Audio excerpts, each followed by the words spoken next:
Yo, what's up, chat? Nah, what's good, squad? What's up, a stray squad? We back at it with another Mr. Ballin video. I haven't been doing none of his videos in a while, so I'm kind of eager to get back into this.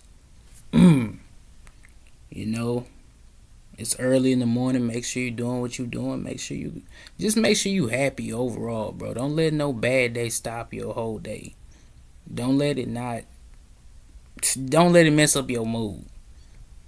Imagine you snapping on everybody, you know what I'm saying? But nah, let's get into it. Make sure you hug your parents. Like I always say, if you got kids, make sure you show them love. Make sure you pack their lunch for food for school and all that. Hey, whatever y'all do, just do it conditionally. Unconditional love, you know what I'm saying? Hey, but let's get into this video. We got top 3 stories that sound fake but 100% real, part 14. And if y'all don't know, I don't do these in I haven't came out with a playlist yet for these videos, but some of these videos is not gonna be like in order. It's not gonna be in order. It's gonna be just everywhere on my channel. So make sure y'all hit that like and subscribe button. Let's get into it. Before we get into today's stories, if you're a fan of the strange, dark, and mysterious delivered in story format, then you come to the right place, because that's all we do, and we upload 3 or 4 times every week. So if that's of interest to you, please ask the like button for a bite of their sandwich. I'm gonna mute this because no copyright is getting hit on my channel. Nope. Into your mouth. Nope. Also, Nope. please Nope. subscribe to our channel and turn on all notifications so you don't miss any of our weekly uploads. All right, let's get into today's stories.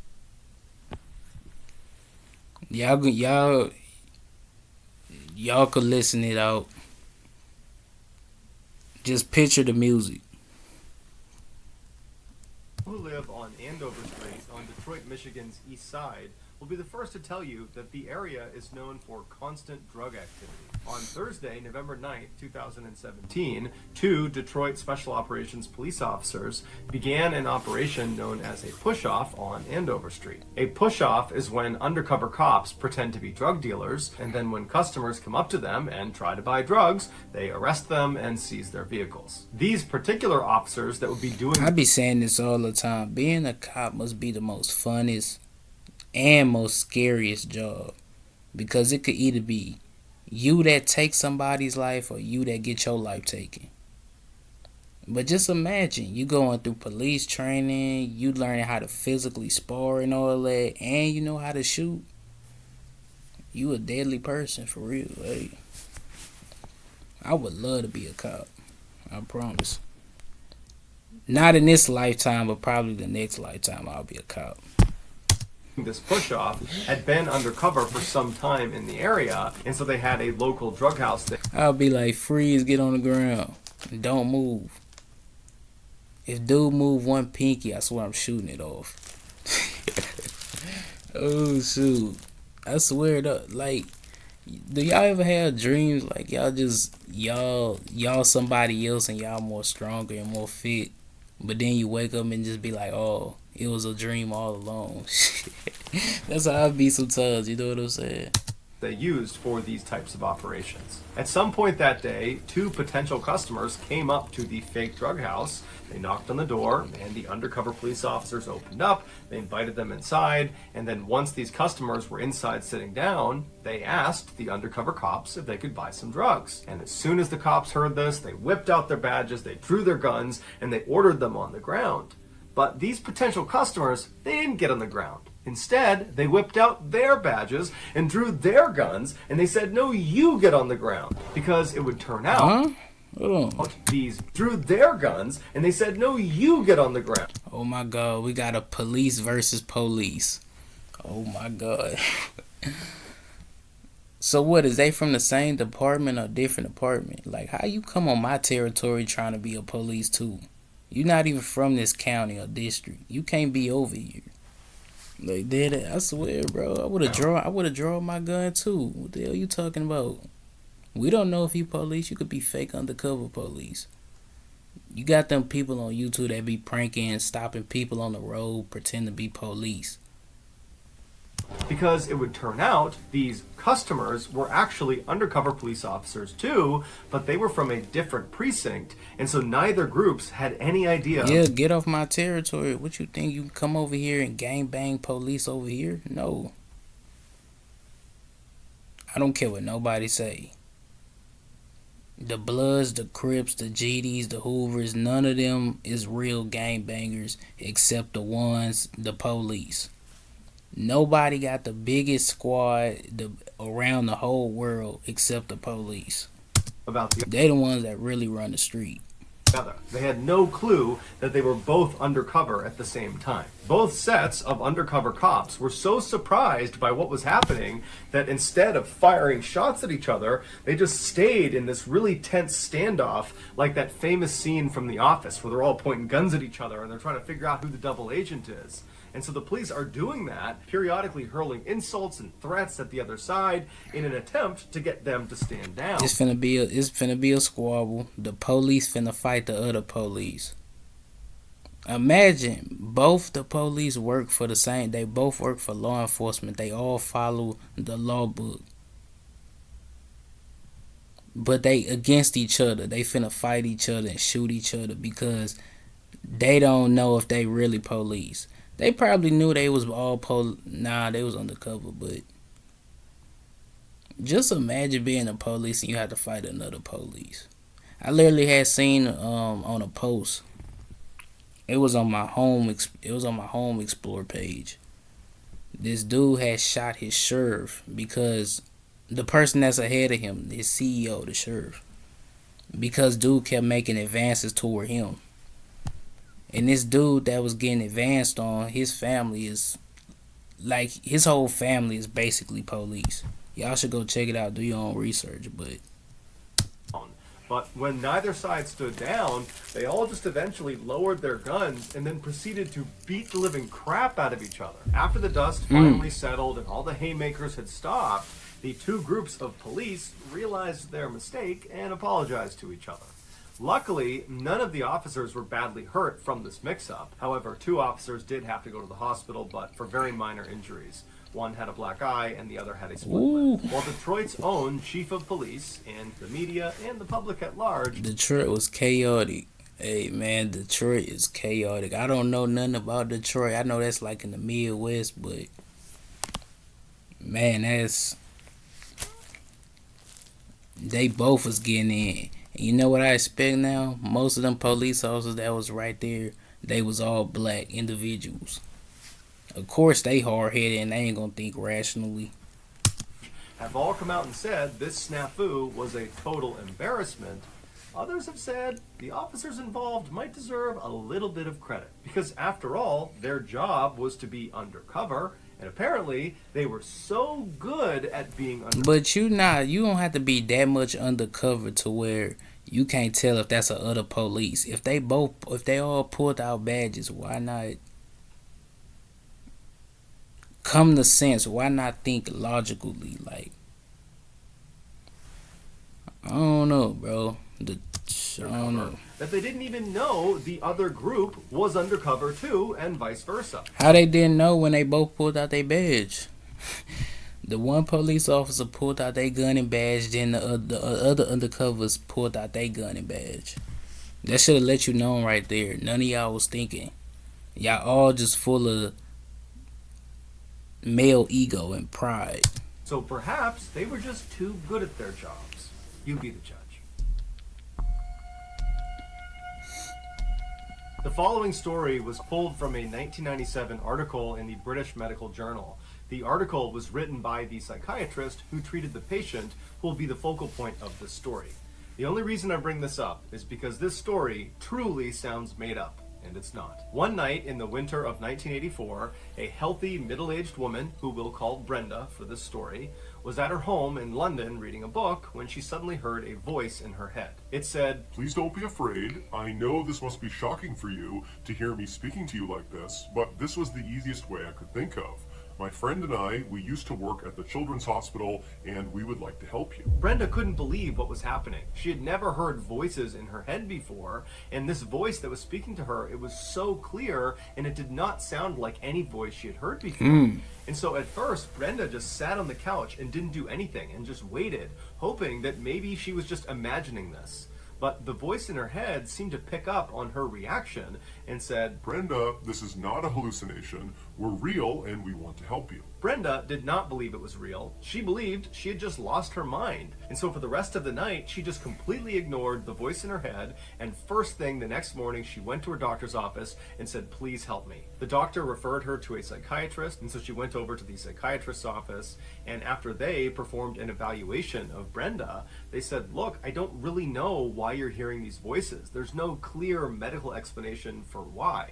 And so Brenda was ultimately diagnosed with something called functional hallucinatory psychosis, which basically means Brenda was hallucinating, but there was no clear reason why. The psychiatrist began treating Brenda with an antipsychotic drug as well as with supportive counseling. That's another thing. Most of these, like these parents that be having these kids that's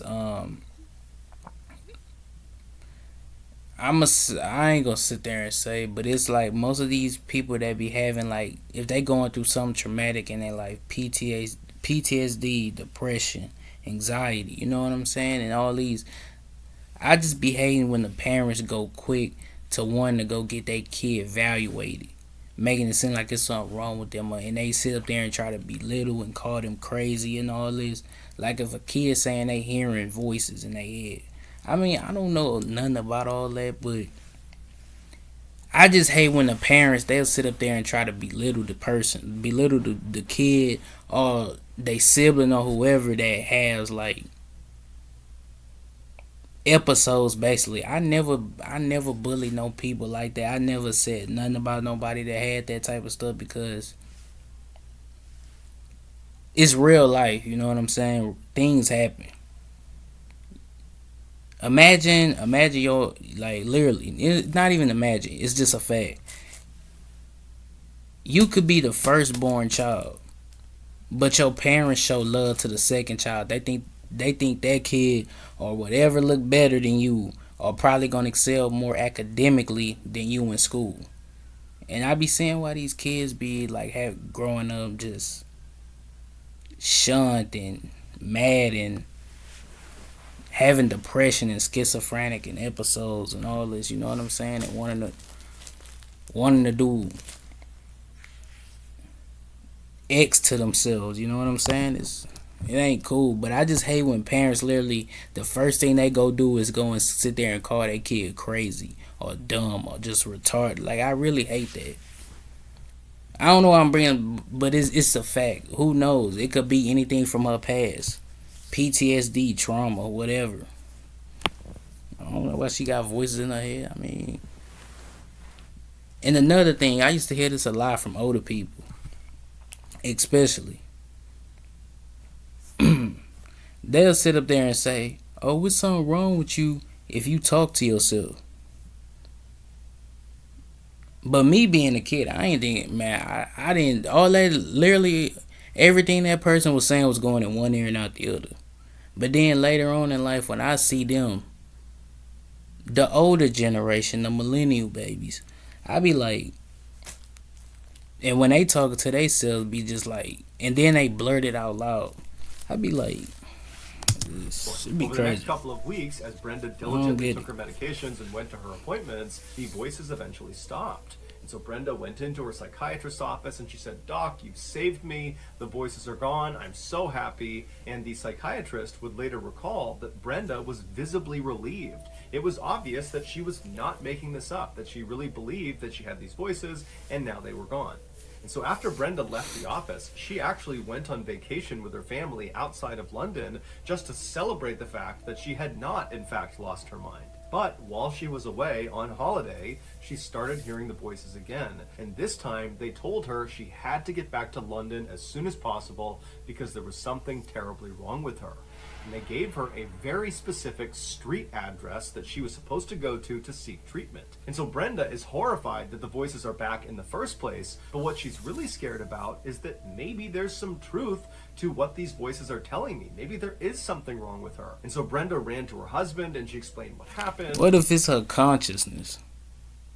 I mean, your consciousness tell you stuff too. You know when you get like, you finna get into some stuff that you know you have no business getting into, and then your mind tell your heart or your gut give you that worry feeling. Yeah, it's like that. It's kind of like your consciousness telling you. And he was very reassuring and said, look, honey, you should just totally ignore the voices again. There's probably nothing wrong with you. Just try to relax and have a nice vacation. But Brenda could not relax. She could not ignore the voices because they were constantly telling her, You need to leave. You need to go back. There's something wrong with you. and so finally Brenda convinced her family to end the vacation early, and they headed back to London. And as soon as they got there, Brenda made her husband come with her, and they drove to the street address the voices had given her. And when they got to this very specific location, they found themselves standing in front of the brain scan unit of a London hospital. Brenda and her husband were totally shocked, but before they could even react to what they were looking at, the voices in Brenda's head came back, and they told her, You need to go inside and you need to request a brain scan for 2 reasons. 1, there's a tumor in your brain. And 2, this tumor is causing your brainstem to swell. At this point, Brenda was so scared that this information might actually be true that despite what her husband was saying, she went right inside the brain scan unit and she requested the scan. And when they asked her, You know what I get from this? It's like that movie where you had like you was born with a twin, but the other twin didn't make it, and then you got a extra being living inside you, like your twin is still a part of you, but your twin is just not here physically. Like, what if she had like a twin or something, but the twin didn't make it, but she's just like the twin is still a part of her. So the twin telling her all this, or some spiritual. I don't like to put religion on people and all that. But maybe it's a spiritual, maybe it's an angel, maybe it's somebody up above looking down and trying to take care of who's the doctor that referred you over here? She said, I don't have one. And then she ultimately told them that, well, there are voices in my head that told me to come over here and get this scan. Now, the doctors at the brain scan facility were not totally like, get out of here. But instead, they said, look, this is a very expensive scan. We can't just let you in here and get a scan because the voices told you to. We need a clinical reason to do it. We need a doctor's note saying you need this scan. And so they turned Brenda away, and Brenda now is just a complete wreck. She ends up calling her psychiatrist, and she explains the situation about getting this address and being told to get this brain scan. And after a few minutes of hearing her story, her psychiatrist says, okay, you know what? I will call over and I will get you an appointment to get a brain scan because I want you to be at ease, and it seems like this is probably the only way we're going to be able to do that. And so after this conversation, the psychiatrist got in touch with this hospital and he requested the brain scan for Brenda, and about a month later, Brenda went in, she had the scan done, and sure enough, she had a brain tumor and her brainstem was swollen. The doctors couldn't believe it because Brenda was showing absolutely no signs of having this condition. And so they told her that, well, you can just wait and see what happens. This might not have any effect on you. And so you can just wait to see if you get symptoms eventually. Or we can go in and do the surgery and remove this tumor. But of course, doing brain surgery comes with some very significant risks. After thinking it over with her... Yeah, might as well get it over with. Why would you want to wait so it can progress more? And then you basically like a vegetable and then you just leap over and X out. Nah. Brenda decided to go with immediate surgery.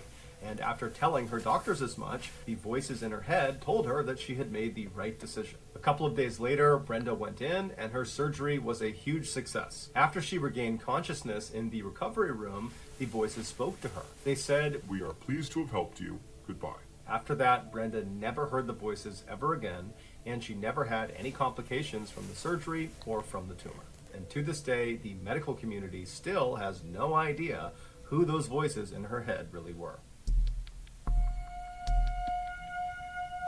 Michael Packard might be the luckiest or unluckiest person alive. In 2001, when Michael was 38 years old, he was on a flight over Costa Rica when the small plane he was on crashed.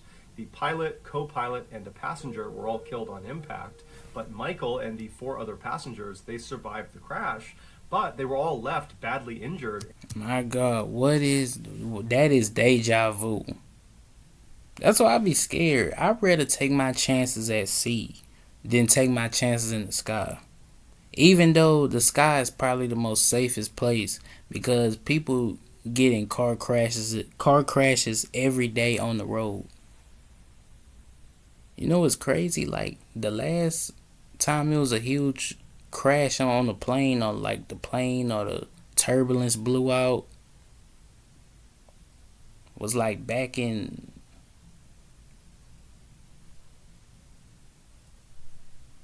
2017, 2016. Yeah. But it's just like from back then, from now, it's more car crashes that happen every day and people losing their life on the road than it is in the plane. But then you have, what's that plane?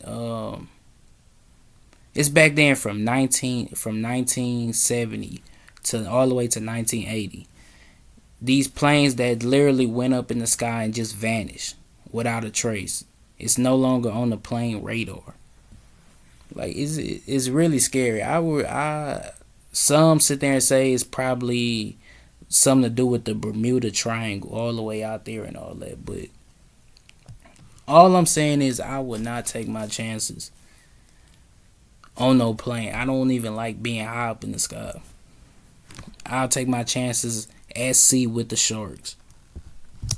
And stranded in a very remote section of the jungle. The survivors attempted to use the downed plane's radio equipment to send out a distress signal to try to get someone to come out and help them, but they had no way of knowing if anybody was receiving their signal.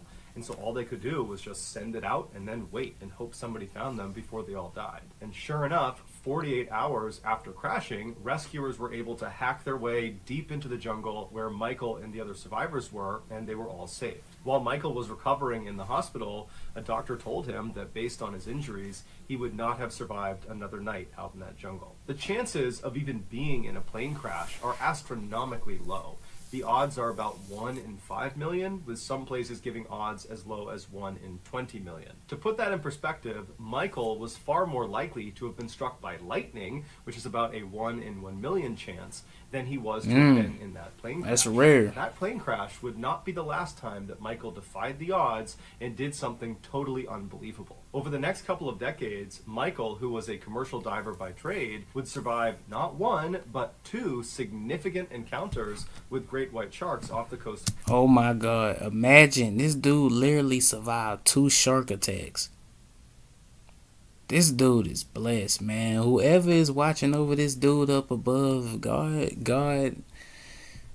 man, it's nice, man. You was really blessed. You must be a chosen person of God, cause you never really hear about somebody surviving 2 shark attacks. And this dude survived a plane crash that killed most of everybody on the plane except him and the pilot. This dude, man, this dude really refused to die. Hey. California. Some of Michael's friends would not be so lucky. Michael would get lost at sea, like really lost, like treading out in the middle of the ocean with no landing. Oh shoot, this dude got lost at sea too? Yo, I know he got PTSD from all this. Like, I wonder how he doing now. I wonder how his mind is.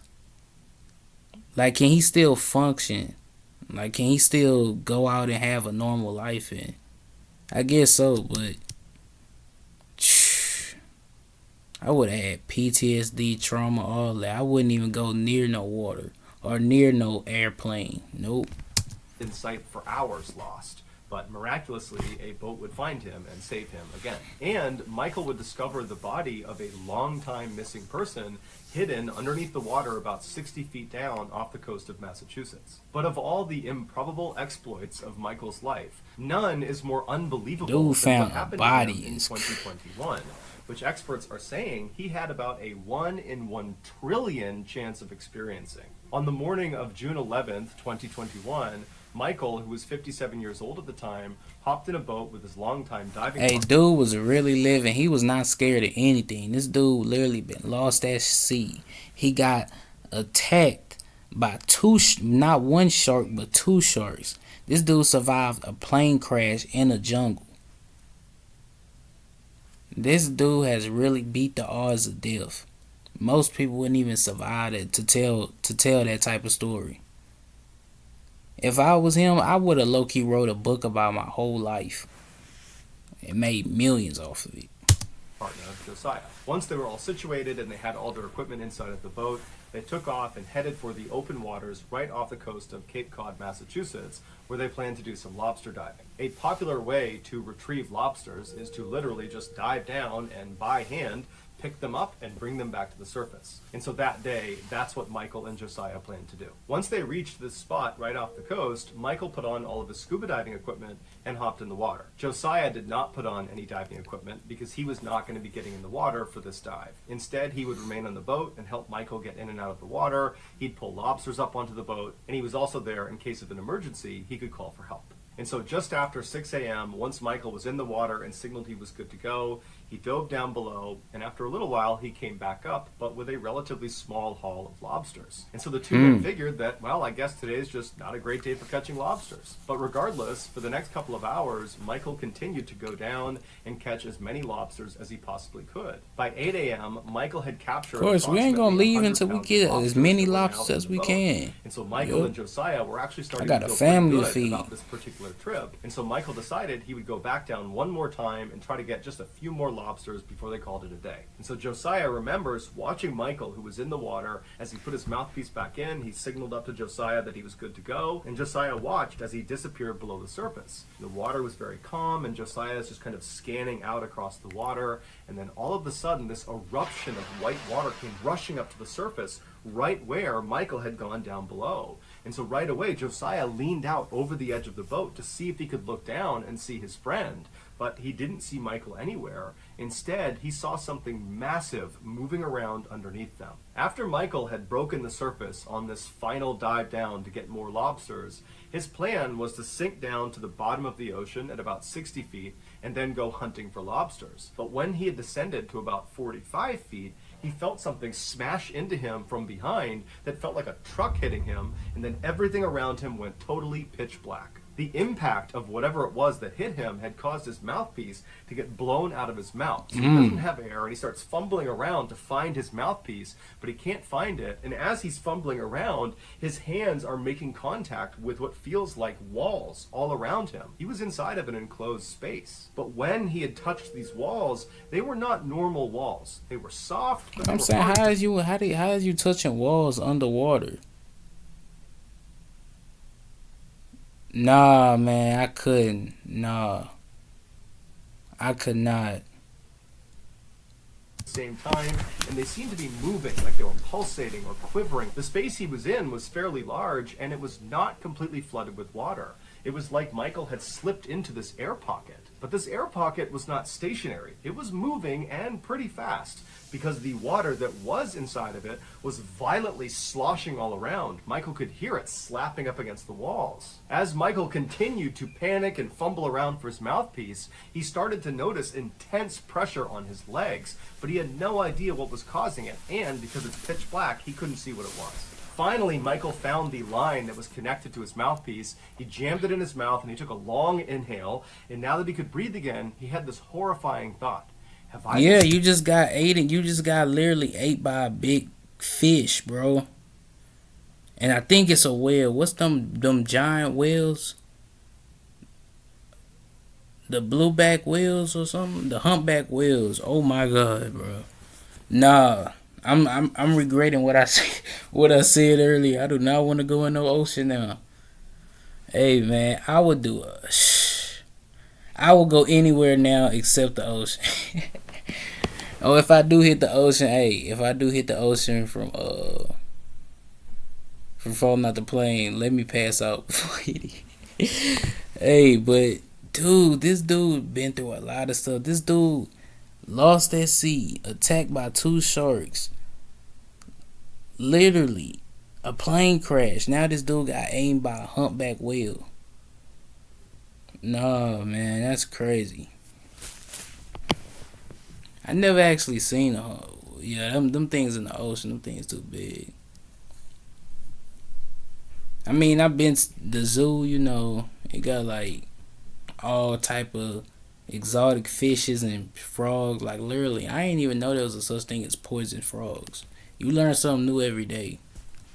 Swallowed by like some of that stuff they ain't even really teach you in school, like the science, biology. Shark. He instinctively began feeling around for the shark's teeth, but there were no teeth. That shit old as hell though. That's when I was inside of this space. Instead, it was just these walls that continued to shift and move all around him, and that's when it dawned on him. He had been. Imagine you had a flashlight in there, and all of a sudden you see a big giant tongue. Oh my god, nah, bro. I couldn't. Swallowed, but not by a shark. He had been swallowed by a whale. For nearly 45 seconds, Michael was trapped inside the closed mouth of a humpback. You put the light up, and all you see is some big giant teeth. Whale. Despite their enormous size, they can be up to 60 feet long and weigh up to 70,000 pounds. They only eat small fish. So when this particular whale. So you telling me the whale was choking when he was inside? So imagine.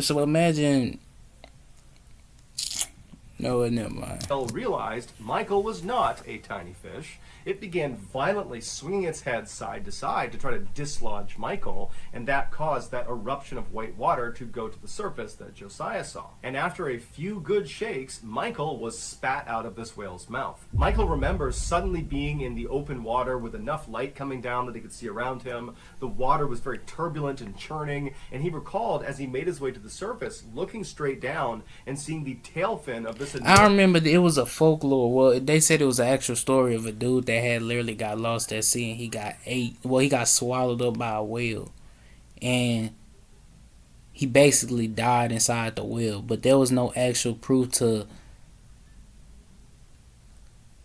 Well, actually, there was proof. I think it happened way in like 1950 or something like that, and the remains was found inside the dead whale, and I was like, literally, do your research. It's out there. Enormous whale swimming away from him. Michael made his way to the surface and he flagged down Josiah, who boated over to him. He pulled him back into the boat, and Michael, who was totally traumatized by what happened, could only say to Josiah that he was inside of it and that it tried to eat him. After Josiah brought Michael back to shore and called the authorities, Michael was rushed to a hospital where he was evaluated, and unbelievably, he suffered really no injuries. He had some significant bruising to his legs where the whale had actually... I know he had PTSD after all that. I wouldn't go near no water for a couple years. Bro, I wouldn't even go to no water. I couldn't be around no water for a couple of years. No plane, nothing. Clamped down on him. That was the pressure he felt in his legs. The mouth of the whale was closing on his legs. But besides that, there really wasn't any other injuries. And so later that day, he was discharged. It's believed the whale was a juvenile that had been seen in the area that was about 30 to 35 feet long, and that had just accidentally scooped Michael up. The whale was certainly not trying to hurt Michael. Whales, especially humpback whales, are not in the business of hurting people. But in this exchange with Michael, Michael could have very easily died. He could have drowned or suffocated inside the mouth of this whale, or he could have just died from blunt force trauma. But luckily, he didn't. Despite how terrifying... This dude is a real survivor. My boy Michael, that's what's up, bro. God got you. You blessed. Hey, but make sure y'all hit that like and subscribe button. Make sure y'all share it. Hit the sub button. Make sure y'all comment too. Even the people that be talking... crap the most, make sure y'all hit the like and subscribe button too.